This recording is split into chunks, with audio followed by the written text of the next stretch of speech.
한남동 관저경비에 대해서 경호처와 군과 경찰의 업무 협조라든가 이런 부분에 대한 모든 것들이 상당히 애매모호한 상황에 놓여 있어요. 이런 식으로 이렇게 된다 보면 결과적으로는 각자 도생밖에 방법이 없거든요. 해당 부대 부대장이나 이런 분들이 결과적으로 어떻게 판단해낼지 어려워지잖아요. 국방부에서 어느 정도 교통 정리를 해 주셔야 현장에 있는 그 병력들도 어떻게 움직일 것인지에 대해서 준비를 할 수 있지 않겠어요. 그러니까 그런 부분에 있어서 국방부에서 어떻게 할 것인지에 대해서 검토나 이런 게 필요하다고 보는데요. MBN 강재민입니다. 그 대통령 관저 영장 집행 과정에서 5경비단 사병들이 동원됐다는 거 계속 좀 제기되고 있는데 국방부 입장 좀 부탁드리겠습니다.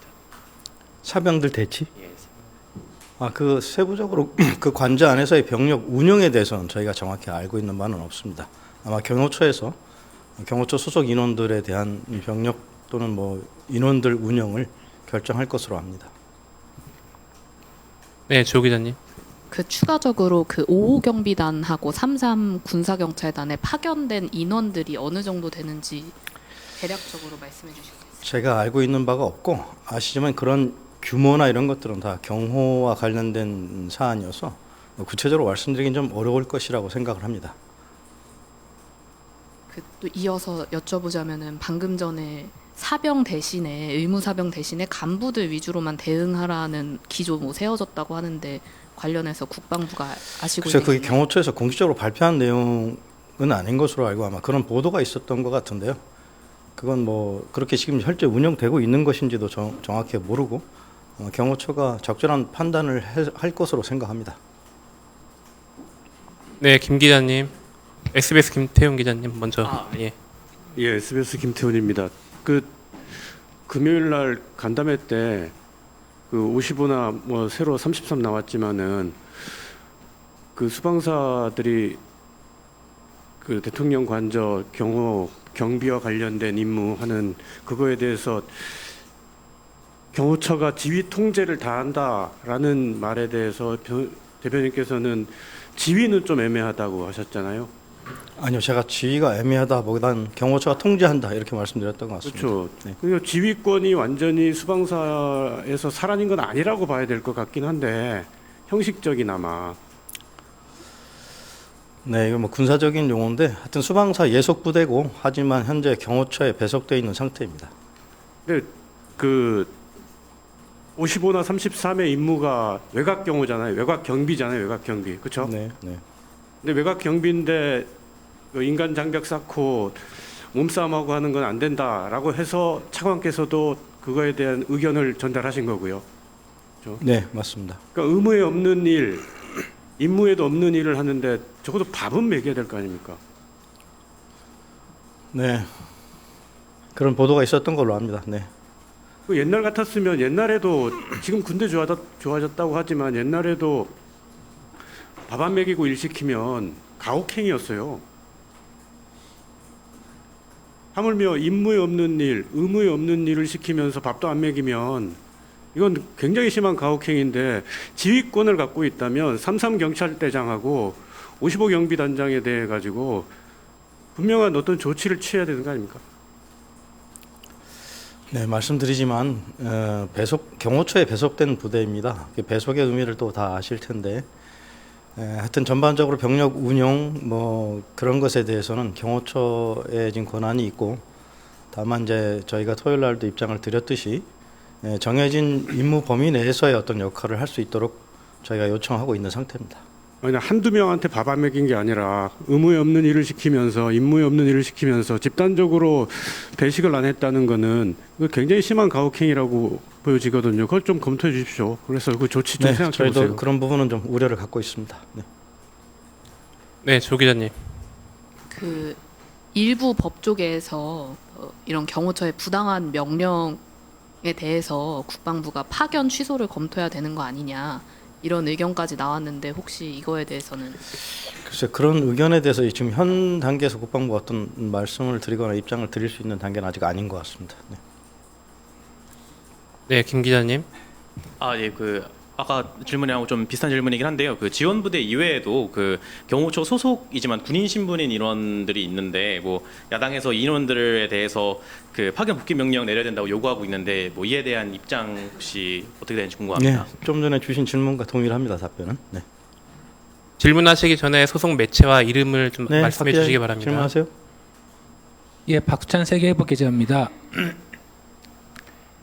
그러니까 지난주에 윤 대통령에 대한 체포 시도가 있었는데 만약에 시도가 계속 시도가 제2, 제3의 시도가 이어질 경우에도 지난주에 했던 것과 똑같은 스탠스를 국방부는 유지할 건가요? 네, 지난번 저희가 드렸던 입장에 현재로서는 바뀐 것은 없습니다. 근데 그렇게 된다면은 사실상 어차피 그렇게 된다면은 그럴 바에는 차라리 일시적으로라도 경호처에 파견했던 거를 일시적이라도 복귀시킨 게 더 낫지 않느냐는 의견도 있는데 그에 대해서 어떻게 생각하시는지요? 비슷한 질문이신데요, 계속. 경호처의 임무와 역할이 있을 것이고 또 저희는 저희에게 역할이 있는 범위 내에서 정당한 또는 원칙적인 그런 부분을 요청하고 있는 것입니다. 한남동 관저경비에 대해서 경호처와 군과 경찰의 그 임무와 이런 업무 협조라든가 이런 부분에 대한 모든 것들이 상당히 애매모호한 상황에 놓여 있어요. 그러니까 이런 상황에서는 사실상 책임 있는 분들이 어떻게 해석을 하고 어떻게 움직이느냐에 따라서 달릴 수밖에 없거든요. 왜냐면은 시행령이든 뭐든 법령 같은 거는 우리가 행동하는 것에 있어서 최소한의 것만 규정하고 있기 때문에 그 나머지는 결국 그 해당 조직과 그 조직을 이끄는 책임 있는 분들이 결정을 하셔야 되는 부분이거든요. 근데 이런 식으로 이렇게 된다 보면은 결과적으로는 각자 도생밖에 방법이 없거든요. 그러면 해당 부대장이나 이런 분들이 결과적으로 어떻게 판단해야 될지 그거 어려워지잖아요. 그러니까 그에 대해서 국방부에서 어느 정도 교통 정리를 해 주셔야 현장에 있는 그 병력들도 어떻게 움직일 것인지에 대해서 준비를 할 수 있지 않겠어요. 그것이 바로 우발적인 사태를 방지하는 것이고 작게는 크게는 국가기관 간에 얼굴 붉힐 일이 없게 되는 거 아니겠습니까? 그러니까 그런 부분에 있어서 지금 국방부에서 어떻게 할 것인지에 대해서 좀 검토나 이런 게 필요하다고 보는데요. 검토해 보겠습니다. 관련 규정 또는 기관의 임무, 역할 이런 게 다 또 법으로 정해져 있는 부분도 있고 또 저희가 또 할 수 있는 영역이 어느 정도 또 제한되는 부분도 있고 하는 범위 내에서 하여튼 잘 검토해 보겠습니다. 네, 조 기자님. 자꾸 같은 질문인 것 같긴 한데 MBC 조희영인데요. 그 김선호 차관이 지난 금요일에 경찰하고 충돌하지 말라는 지시를 내린 거에 대해서 경호처의 답변이나 답신이 왔나요? 경호처의 답변까지 제가 말씀드릴 거는 없고 하여튼 답신이 있었던 것으로 압니다. 네, 저희가 재차 요청했었고 그에 대한 경호처의 답신이 있었던 걸로 압니다. 네. 네. 네, 경향신문의 곽희양 기자입니다. 좀 전에 질문 나왔던 것과 같은 맥락의 질문인데요. 지난주에 김선호 국방부 장관 대행께서 경호처에 그렇게 병력 운영에 관련해서 요청을 했는데 경호처가 그 요청을 받아들이지 않고 차후에 경찰이 물리적으로 대응했을 때 병사들을 앞세워서 대응을 한다면 이를 막을 수 있는 방법이 이를 사전에 막을 수 있는 안전장치가 국방부에게 있습니까? 병력 운영에 대해서 금요일 또 주말간에 경호처에서 어떤 입장 발표가 있었던 것으로 알고 또 경호처가 적절한 판단을 할 거라고 생각하고 있습니다. 네. 경호처가 만약에 해당 당일에 상황이 극한으로 치달아서 경호처가 다른 판단을 했을 경우에 다른 판단을 내릴 경우에 국방부가 그에 대한 대응을 해야 되는 거 아닐까 하는 생각이 들어서요. 단순히 경호처가 앞으로 그렇게 하지 않을게라고 말을 했다고 한다면 그 말만 믿고 그 말만 100% 신뢰하고 우리 병사들을 의무복무하는 병사들을 공권력에 피해자가 될 수 있는 위치에 놓이게 된다는 게 국방부로서는 책임을 다하지 않는 그런 행동이 될 수 있을 것 같은데요. 그 전에 경호처의 단순한 선의, 경호처의 단순한 구도 합의 이외에 다른 방법이 있는지 다시 여쭤보고 싶습니다. 지금 각 기자님 질문은 그 일어나지 않은 상황에 대한 가정, 그리고 각 기자님의 우려, 여러 가지 혼재된 상황에서의 질문이신 것 같은데요. 그 질문에 대해서 저희가 지금까지 계속 입장을 얘기해왔고 충분히 답변 드렸던 것 같습니다. 저희가 지금까지 일관되게 드렸던 답변을 참고하시면 그거에 대한 답이 될 수 있을 것 같습니다. 네, 구 기자님. 네, 한국일보 구현모입니다. 저는 이렇게 여쭤보고 싶은데 만약에 저희 군에서 그 수방사 인원들에 대해서 경찰과 충돌하지 마라고 지시를 내렸고, 근데 만약에 경호처에서 그래도 인간 방패 이렇게 뭐 팔짱 끼고 있는 행동에 투입해라 이렇게 상반된 지시를 내렸을 경우에 그러면 수방사 이 55 경비단 인원들은 누구의 통제를 받게 되는 것인지가 궁금합니다. 여러 번 말씀드렸습니다. 일단 그 병력들에 대한 통제의 권한은 경호처에 있습니다. 그러나 저희 예속된 부대들이기 때문에 당일 차관께서 경찰과 물리적으로 충돌하는 것은 적절치 않다는 지침을 현장에 있는 지휘관에게 내린 것입니다. 네, 윤 기자님. TV조선 윤동빈입니다. 지금 그 말씀하시는 그 방침이 대통령 경호법 시행령 제3조에 이제 나와 있는 내용에 근거한 것이잖아요. 아닙니다. 그렇지 뭐 않습니다. 대통령 경호처에서 기관 간에 협의해야 된다 그 말씀을 하시는 기관장이 것이죠? 예. 대통령 시행령이 최근에 바뀌지 않았나요? 개정되지 않았나요? 예, 개정돼서 이제 협의를 거쳐야 되니까 이제 이 각 부처 장관이나 경찰도 그 부당한 어떤 지시에 대해서 불응할 수 있다는 이제 그 권한이 보장돼 있기 때문에 그렇게 이제 입장을 표명하신 거 아닌가요? 해석이 좀 다른 것 같습니다. 그 시행령이 개정된 것은 여러 가지 행사를 진행하는 데 있어서의 경호상의 각 기관 간의 협조, 대통령 행사를 진행하다 보면 여러 가지 협조를 해야 될 기관 간의 협의가 있는데 그런 부분을 사전에 한다 하는, 그리고 보면 행사를 좀 원활하게 진행하기 위해서 최근에 시행령이 개정됐던 것으로 알고, 저희 병력들이 임무를 띠고 경호처에 배속된 것은 상당히 그 오래전 일이기 때문에 그걸 그렇게 같이 해석하시기는 조금 맞지 않을 수도 있을 것 같습니다.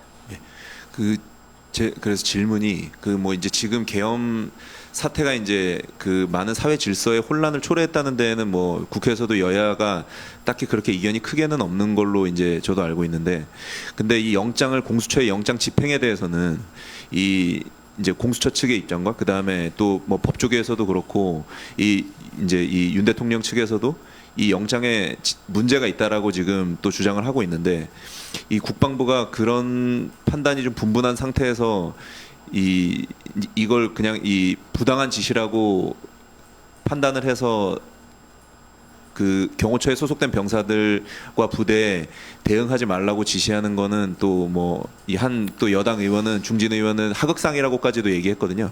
네, 지금 윤 기자님 질문도 전혀 저희가 얘기했던 입장하고 다른 얘기를 하시는 겁니다. 저희가 그게 부당한 또는 불법한 뭐 이런 거기 때문에 입장을 낸 게 아닙니다. 저희가 말씀드렸던 것처럼 저희 권한 내에서 정해진 범위 내에서의 임무 수행이 필요하다라는 것을 경호처에 요청한 것입니다. 그 앞에 어떤 것에 대한 부당한 뭐 이런 것들을 가지고 전제 조건을 저희가 세운 게 아닌 것을 저희가 드렸던 입장을 정확히 좀 한번 이해해 주셨으면 좋겠습니다. 추가 질문 있으십니까? 네, 조 기자님.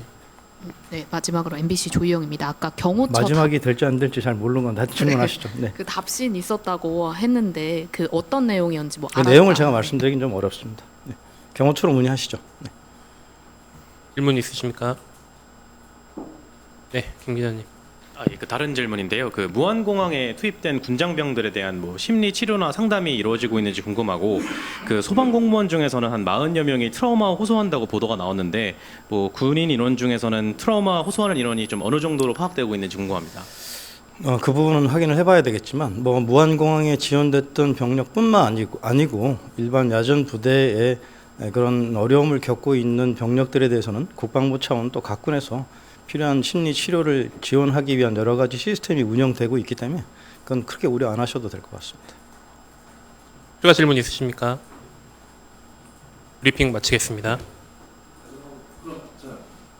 질문은 아니고요. 뭐 건의나 의견이고 거기에 대해서 대변인 생각 있으면 말씀하셔도 좋을 것 같은데요. 저 좀 전에 뭐 그 55경비단이나 33 부상역살단 장병들에 대해서 뭐 가혹행위라는 얘기도 있었고 여러 가지 의견들이 있습니다. 그리고 실제로 한번 상황이 벌어졌고 그것들이 장병들의 인권을 침해하는 어떤 상황이었다고 저는 생각이 되는데 지금 저희 국방부 장관 직무대행께서 장병 인권에 가장 관심이 많고 가장 권위적인 분인 걸로 다들 알고 계십니다. 특히 윤일병 사건이나 이중사 사건 때 그 병영문학의 을 주도적으로 참여하셨고 장병 인권에 대해서 누구보다도 관심 많으신 분인데 앞으로 예견되는 상황이 충분히 있는 상황에서 지금이라도 좀 보다 적극적인 조치를 좀 취해 주시는 게 좋지 않겠냐라는 생각입니다. 잘 검토하겠습니다. 다만 규정과 관련 법령 또는 권한 범위 내에서 이루어져야 될 것이라고 생각하고요. 금요일 날 취해졌던 상황 또 토요일 날 저희가 입장을 드렸던 것은 지금 말씀하신 대로 그 현장에 있는 장병들의 어떤 인권을 포함한 장병들의 역할과 어려움이 없도록 최대한 보장하는 것이 국방부가 제일 고려하는 우선 요소임을 말씀드릴 수 있습니다. 추가 질문 없으시면 브리핑 마치겠습니다.